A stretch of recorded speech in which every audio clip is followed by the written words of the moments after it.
Se for todo dia, ela não vem. Comigo ela vem. Agora ela já olha, já faz caretinha, já dá risada, sabe? Antigamente ela tá andando sozinha. anda por tudo, né? Assim, ó. Tudo. Agora vai, é um robôzinho. Pena que ela não tem espaço, né? É, quando ela vai lá em casa, ela... Nossa, ela se sente. foi lá que ela andou? É.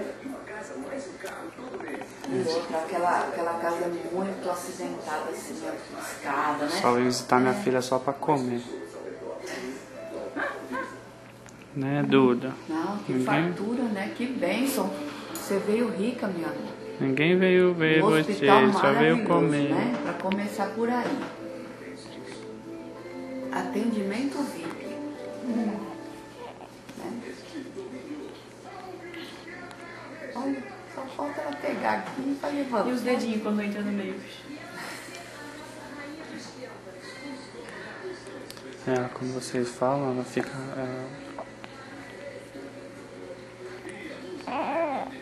Vocês têm a filmagem do casamento? Sim. Mas é CD? É, DVD. DVD, né? Você já fez outras cópias? Tem 20 copos em casa. É. Tem cópia, sim. Vou ter que dar o da marcha, que eu Pra não esqueci. estragar, sabe? Tem. Inclusive, eu preciso até procurando com essas E é cópias. bom pôr naquele, sabe aquele aparelho? Abri o olho, Sabe, papai. grava. Chipzinho lá. Você tem? Eu abri o olho. Grava no chip, porque senão, minha filha, porque até o CD também se estraga, se mostra. Vai passando os anos. Abri o olho, pai. Ô Karen, ô Kelly, cadê o do nascimento da Débora? É uma fita. Cadê ela? Olha a cara por dentro. É você que a Cris Tá falou com que quem? viu. Olha no colo. Então você vai fazer um favor pra avó.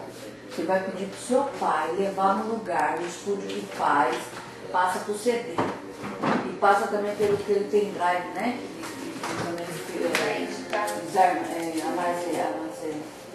E se não estraga, filha, aquele negócio de fita lá, estraga tudo, meu amor. E eu quero uma fita. Eu quero um CD pra você, tá? Também vou querer, se for,